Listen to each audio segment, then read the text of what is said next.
Hello friends, welcome to Study with Harshit. Most important question and answer series Financial Accounting and Analysis. Question number 12. Compare करना है Indian accounting standard with international accounting standard. Indian accounting standard versus international financial reporting standard. अब हम इन दोनों का difference देख लेते हैं. Aspect on the basis of regulatory body.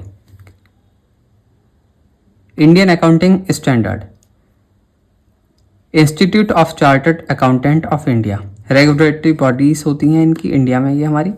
और इंटरनेशनल फाइनेंशियल रिपोर्टिंग स्टैंडर्ड की क्या है, इंटरनेशनल अकाउंटिंग स्टैंडर्ड बोर्ड. तो ये इनके जो है रेगुलेटरी बॉडी होती हैं. इसके बाद एप्लीकेबिलिटी क्या है, इंडिया अकाउंटिंग स्टैंडर्ड जो है मैंडेटरी है for listed and large unlisted companies. और जो हमारा इंटरनेशनल वाला है ये यूज होता है 140 प्लस कंट्रीज में. रेवेन्यू रिकॉग्निशन कैसे होता है, INDAS मतलब Indian accounting standard 115 revenue from contract. और IFRS मतलब international financial reporting standard 15 revenue from contract.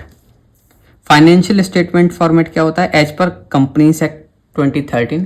ये जो है कंपनीज एक्ट 2013 के तहत होता है. और इसमें जो है इंटरनेशनल वाले में एज पर IFRS गाइडलाइन के अकॉर्डिंग होता है. इंटरनेशनल फाइनेंशियल रिपोर्टिंग स्टैंडर्ड की जो गाइडलाइन है उसके अकॉर्डिंग फाइनेंशियल स्टेटमेंट का फॉर्मेट होता है. नेक्स्ट इसका डिफरेंस हमारा फेयर वैल्यू मेजरमेंट. सिमिलर होता है to international financial reporting system, but ये जो इसमें एडिशनल होता है इंडियन स्पेसिफिक गाइडलाइंस. और ये इंटरनेशनल वाला जो है ये यूज करता है फेयर वैल्यू एक्सटेंसिवली.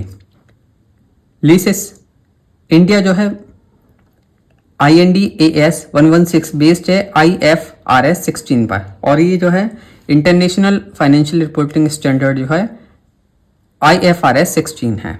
तो ये था हमारे दोनों में डिफरेंस. की डिफरेंसेस हैं हमारे, INDAS जो है अडेप्टेड है फ्रॉम IFRS विद मॉडिफिकेशन जिससे कि फिट हो सके इंडियन रेगुलेटर्स और बिजनेस एनवायरनमेंट के साथ. IFRS का फोकस होता है ज़्यादा ऑन फेयर वैल्यू पे, वेयर INDAS जो है बैलेंस करता है फेयर वैल्यू और हिस्टोरिकल कॉस्ट को. इंडियन अकाउंटिंग स्टैंडर्ड और इंटरनेशनल फाइनेंशियल रिपोर्टिंग स्टैंडर्ड. इसी तरह की और वीडियोस के लिए आप फॉलो करें स्टडी विद हर्षित.